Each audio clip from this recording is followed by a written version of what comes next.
2025 market sell-off is continuing, with the S&P 500 now down 4.5% year to date, and a large part of this is due to the huge sell-off we have seen in the tech sector. We have stocks like Microsoft down 11%, Google stock down 18%, and sprinkled in there along with these stocks, we have stocks like Pepsi and Merck trading at their 52-week low. So in this video, we're going to be looking at 5 dividend stocks that are currently close to their 52-week low, and a few of these I actually think are pretty good opportunities. So let's go ahead and dive into it. Now, the first one we're going to be touching on is a stock I've been paying close attention to lately, and that's Google stock. And this is a stock that's been in the news a ton lately. Now, we can see over the past year, they've traded almost completely flat, down 0.07%. But if we look at this stock in just the last month, it's down close to about 9%. And if we look at them in the last 6 months, down by about 7.2%, trading at $156.27 per share, and like you already know, they're trading very close to that 52-week low.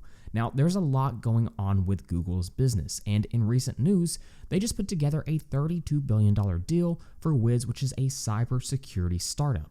And there have been a lot of investors concerned that they overpaid for this acquisition, which really only time will tell if that's true. But one of the things we do know is Google has had a pretty good history of making solid acquisitions. For example, when they acquired YouTube for $1.65 billion in 2006, when they acquired DoubleClick for $3.1 billion in 2007. But this is certainly by far their largest acquisition ever by a pretty considerable amount. Now, the good news about this acquisition is if we jump over to my balance sheet breakdown, come over here and plug in Google, all the data will load in. And like always, if you'd like to download any of my spreadsheets and also get access to the ticker data add-on in Google Sheets that allows you to automatically import stock financials straight into your spreadsheet, then you can head over to tickerdata.com at the link in the description. But here's what we want to point out. Google is currently sitting on $163.7 billion in total current assets. So from a short-term liquidity standpoint, Google actually looks in pretty good position to make a large acquisition, but again, it's all going to be about the return on this investment that they can get. Because we have to remember there's other ways they could have used that capital, especially with Google trading at a 52-week low. A lot of people would argue it's a phenomenal time to pursue share buybacks. Now, when we talk about Google, the huge risk here is people are afraid they're losing their moat because of the AI race. But there's a couple of things we do have to keep in mind. Google recently announced the launch of Gemini 2.5, which is its next generation AI model. And what a lot of people seem to forget about Google is they are heavily invested in the AI race. They're a major player here. And in fact, if we put Gemini 2.5 up against some of the other major players in the AI race, you can see they're actually doing very well. For example, if we look at best in reasoning, we can see Gemini 2.5 is currently in a close third place. If we look at best in coding, Gemini 2.5 is in first place. If we look at best in math, Gemini 2.5 is in second place. So we do have to remember, yes, there are risks to Google right now with the AI race, but they're a major player, and as of right now, they're doing quite well. And then along with all this other news, we have to remember Waymo. This is Google's robo-taxi, and it was recently announced they're targeting a Washington, D.C. debut in 2026. Now, the big question here is, can Google take market share from these other ride-sharing companies such as Uber or Lyft?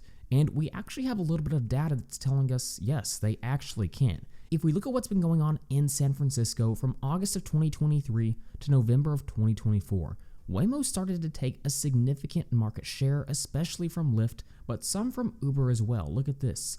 Waymo is already at about 14% in just around a 1-year time period where they were at 0%. This is actually quite impressive, especially for such a short time frame. And then perhaps the most bearish news is the Department of Justice pushes for Google to break off its Chrome browser after its antitrust case. But I think it's very unlikely we actually see this play through, and according to legal experts, the most likely outcome is that the court will ask Google to do away with certain exclusive agreements like its deal with Apple. So yes, a scary headline if you're interested or invested in Google, but I don't think it's going to play through. So what I want to do quickly now is talk about the basic math behind why Google looks so undervalued at its current prices. And I built out a sensitivity analysis to break this down, and this is something I'll be adding to tickerdata.com very soon. But basically all we're doing is accounting for two things: the projected PE ratio in the future and the projected earnings growth for the business. Now, what we can see when we look at Google, it tells us the average PE ratio is about 29 over the last decade, but one of the things we need to make note of is there's a huge outlier here in 2017, so let's remove this data point, and after that, we can see the average PE ratio is about 25.88. Well, for the trailing 12 months, the PE ratio is about 18.96, so we're talking about a 27% lower PE ratio right now, versus the 10-year average. So what this means is this sell-off isn't due to a lack of earnings growth, it's simply due to the fact investors are willing to pay a little bit less for each dollar of earnings from Google stock. And we can see the compounded annual earnings per share growth rate since 2016 was 24.2%. So earnings have exploded in the last few years. But what do earnings projections actually look like moving forward? Well, if we jump over to Seeking Alpha, let's look at analyst estimates. What we can see is on the low end, we get about 12% earnings growth projected, and through 2029 on the high end, we have some people projecting as high as 21%. I personally don't think it'll be that high, but the point is, we're talking about double-digit earnings growth. If we look at Seeking Alpha projections, come over to the growth tab, and right here, look at 3 to next 5 years. They're projecting 16.26% earnings growth. So let's play into some of these variables in our sensitivity analysis. Let's talk about a bear case and say the PE ratio never recovers back to where it was over the last 10 years, and it stays at about 19. Well, let's assume the midpoint of earnings growth and plug in 14% annual earnings growth. What we can see is by the year 2029, Google's share price with a PE ratio of 19 and 14% earnings growth would be $294 per share. That would mean our total return would be 87.4% and our compounded annual return would be 13.38%. Again, keep in mind, this is assuming we don't get the multiple reverting back to its average. If they get the midpoint of earnings growth and the multiple also reverts back to its average after some of this bad news goes away, what would be the end case? Well, if we plug in a projected PE ratio of 25, what we can see is now your total return would be 146% and your compounded growth rate would be nearly 20%. This is why so many investors are excited about Google right now. Next, we have Microsoft Corporation. But first, I want to say thank you to Public for sponsoring this video. If you take investing seriously, you need to know about Public.com, your new home for all things fixed income. On Public, you can build a multi-asset portfolio of stocks, bonds, treasuries, and more. What I love most about the platform, though, is its suite of yield accounts, starting with its industry-leading 4.1% APY high-yield cash account, which is something I take advantage of regularly. There are no fees or minimums, and you get up to $5 million FDIC insurance. Public also offers a bond account and a treasury account, which allows you to invest in a customizable ladder of low-risk U.S. treasuries. Regardless of how you like to invest, Public has the tools you need to track your earnings. Its Income Hub offers a monthly breakdown of all your interest and dividend-paying assets, and you can forecast your earnings for the year ahead, so you always know exactly where you stand. Discover why NerdWallet awarded Public 5 stars for its ease of use and investment selection. Join Public.com today and get up to $10,000 when you transfer your existing investments. Now, we can see Microsoft is trading at $377.54, and like Google, again, right at a 52-week low, and over the past year, down by about 11.12%. Now, there really isn't a huge bear case for Microsoft right now, other than maybe some people think the valuation is still too extended or potentially think they're spending too much on capital expenditures. But for the most part, the business looks quite healthy, and it's continuing to grow, as we'll see here in just a moment. In fact, if we go and jump over to the recent earnings presentation, here's one of the things that I love about Microsoft, which also happens to be one of the largest positions in my portfolio. Microsoft should be considered its own mini tech ETF. Look at all the different products and segments within Microsoft's business and look at the rate they're growing. I mean, Microsoft Cloud, 21% growth. Microsoft 365 Commercial Cloud, 16%. LinkedIn, a company they acquired that's paid off quite handsomely, is still growing at about 9% year over year. Dynamics 365, 19%. Server products and cloud services, 21%. Azure and other cloud services, 31%. So this is a well-diversified company that's still seeing double-digit growth in nearly all of its business segments. And that growth is certainly projected to continue. In fact, if we look at earnings estimates over the next few years, again, we're talking about double-digit growth, probably close to around 15% on average through 2029. If we look at Microsoft from a dividend perspective, this has been a great dividend grower. What we can see with Microsoft is the starting dividend yield a little bit below 1%, but everything looks phenomenal from a dividend perspective, and let me show you why. The company has a history of growing its dividend at a very healthy rate. The 10-year dividend CAGR close to around 10%, right now about 9.37%, in the 5-year closer to 9%. But here's what's even better news. If you pay close attention to the free cash flow payout ratio over time, it's trending downwards. What does this mean? Well, it means the company has the ability to grow its dividend at a much higher rate in the future if they choose to do so, because free cash flow has been growing at a rate quite a bit higher than the dividend growth rate. The free cash flow payout ratio right now only sitting at about 29.39%. So again, a lot of dividend growth potential here in the future. Free cash flow in 2014 sitting at $26.7 billion, and in 2024, over $74 billion. If we go ahead and jump over to the stock screener, let's look at Microsoft. Pretty much everything we see is going to be pretty great. The earnings are growing at a high rate, revenue per share, free cash flow per share. They're buying back some shares, but it's not a huge focus for the company. We can see the debt to assets ratio has become much more healthy over the past few years, and return on invested capital has consistently been above 20% over the last 4 years, meaning the profits they're investing their capital into are becoming quite profitable. This is a sign of a high quality business. If we look at the profitability sheet, we can see a 5-year revenue CAGR above 14%, and the gross profit ratio is not only high, it's continuing to climb higher. The 10-year average gross profit ratio at 67%, last year's was close to 70%.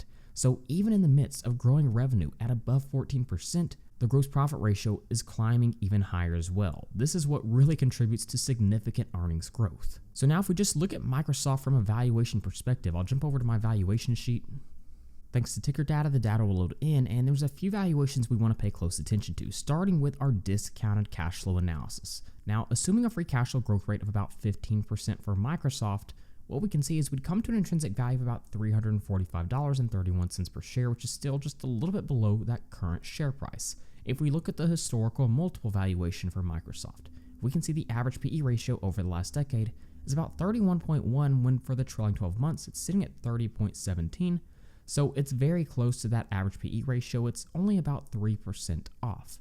If we look at the multiples valuation, from a comparable standpoint, we can see some other big tech stocks have an average PE ratio of about 30.1, which if we apply that to Microsoft, we'd come to an intrinsic value of $375.39 per share, which again is very close to the current share price for Microsoft.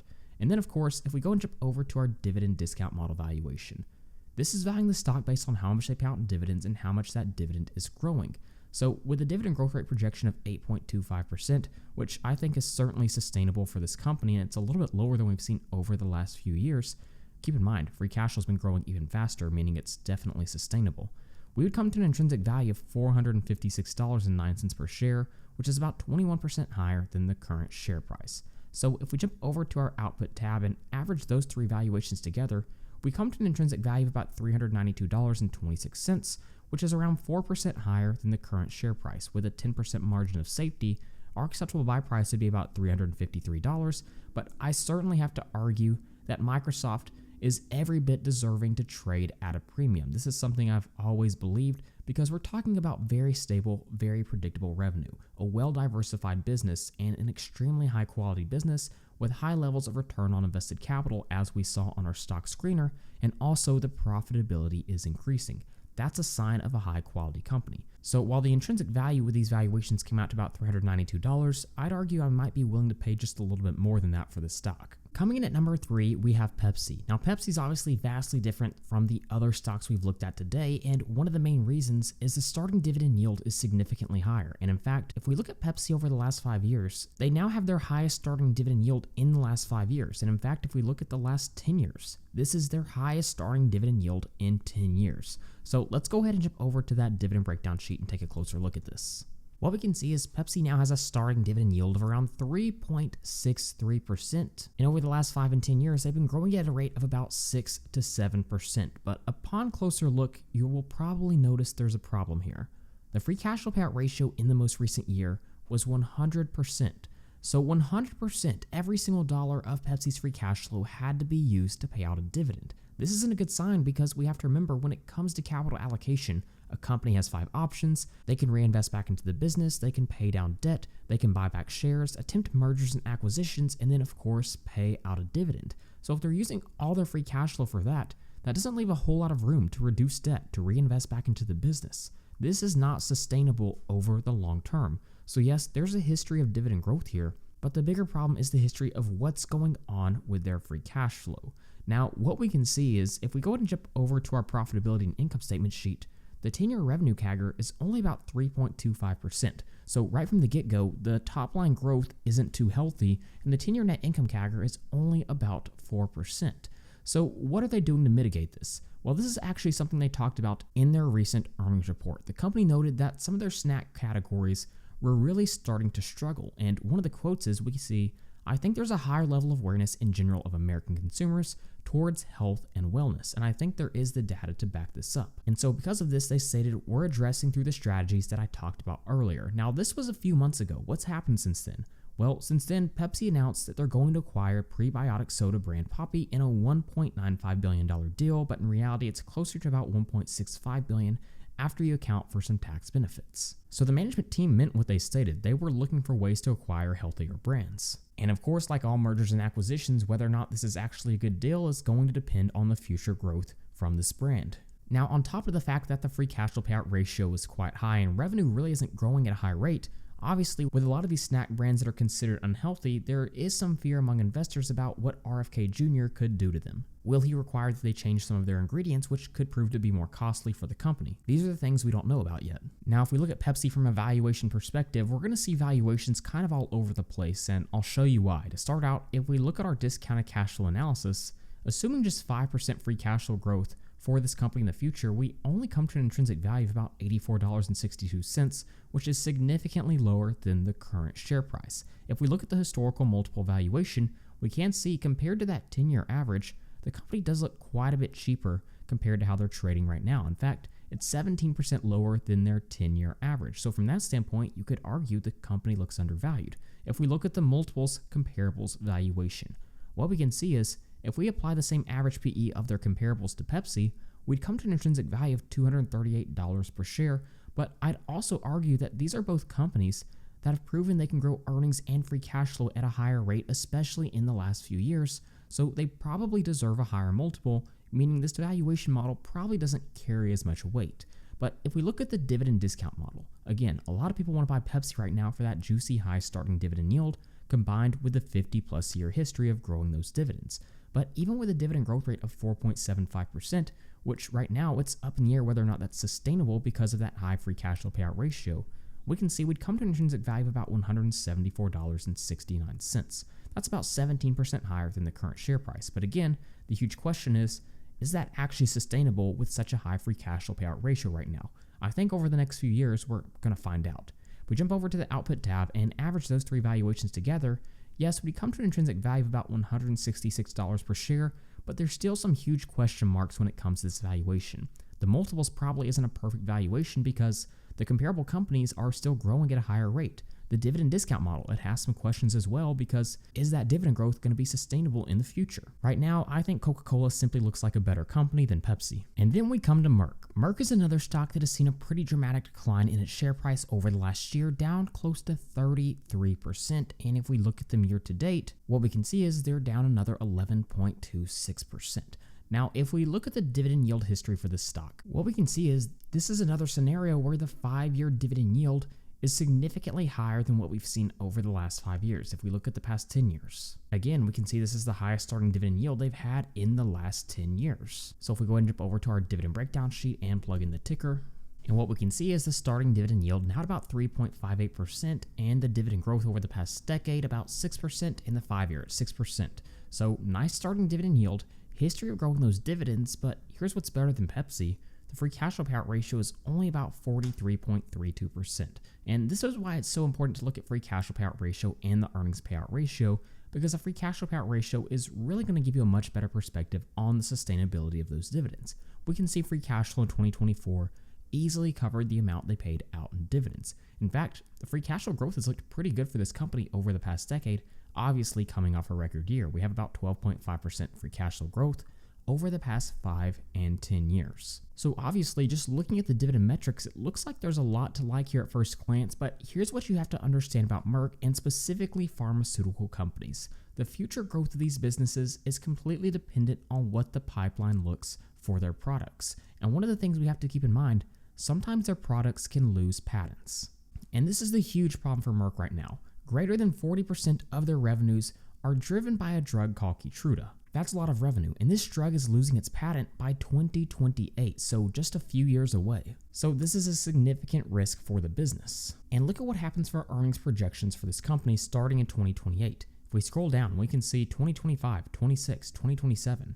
We're talking about pretty good earnings growth projections. And then starting in 2028, it starts declining. And obviously that's because of fear of them losing their top drug. So the huge question is, over these next few years, are they going to find new potential avenues for growth? Could they potentially release new breakthrough products? Those are the big questions. And if we look at what they tell us as far as guidance over the next year, what we can see is they're not really projecting revenue or earnings to grow at a high rate. In fact, we can see this is their 2025 outlook, about 64 to 65.6 billion. And if we jump over to our profitability sheet, we can see last year they were sitting at about 64.1 billion. So they're not really projecting a lot of revenue growth over the next year.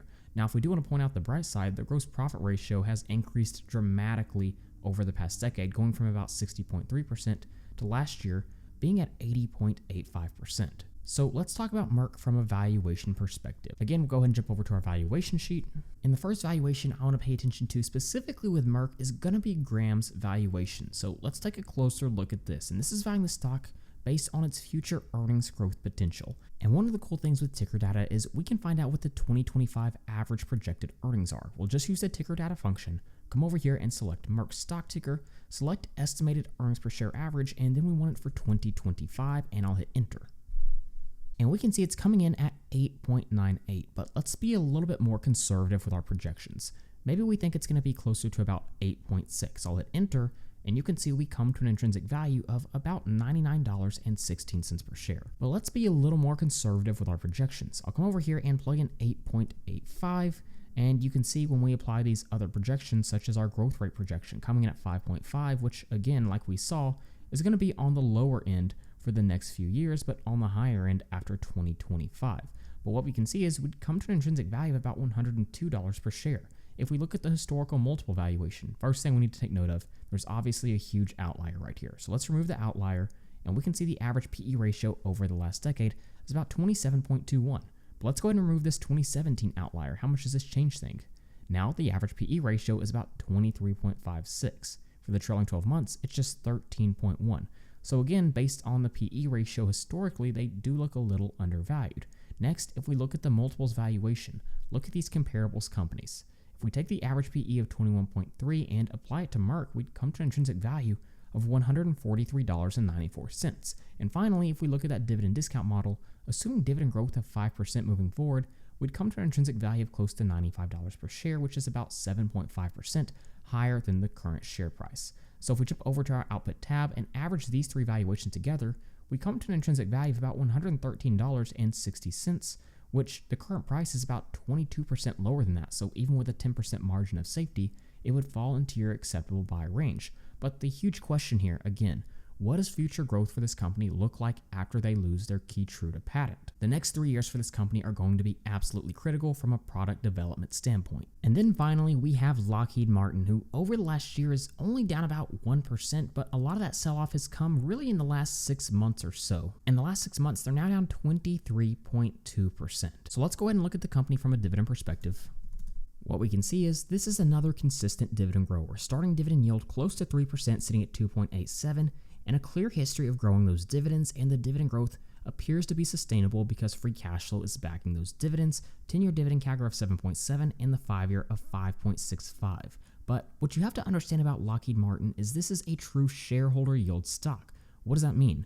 Well, they don't just reward shareholders with a growing dividend, they also rapidly buy back their own shares. So if we look at shares outstanding, it's gone from about 316.8 million all the way down to about 238.3 million in just a 10-year time horizon. So in fact, if we jump over to Bogle's valuation, let's zoom in and pay close attention to this shareholder yield. What we can see is over the last few years, they bought back 4.5, 5%, 4.8% of their outstanding shares. Their average buyback yield over the last few years is 3.3%. So if you combine the dividend yield with the buyback yield, your shareholder yield is actually 6.17%. So we always pay attention to the dividend yield. Can be important to pay attention to that buyback yield a lot of the times as well, especially if the company is buying back their own stock at lower prices, which makes the share buybacks even more effective. Now, when it comes to Lockheed Martin, we have to understand this is not some high growth, double-digit revenue growth company. In fact, the 5-year revenue CAGR is only 3.5 and the 10 year is about 4.5%. So it's not rapidly growing.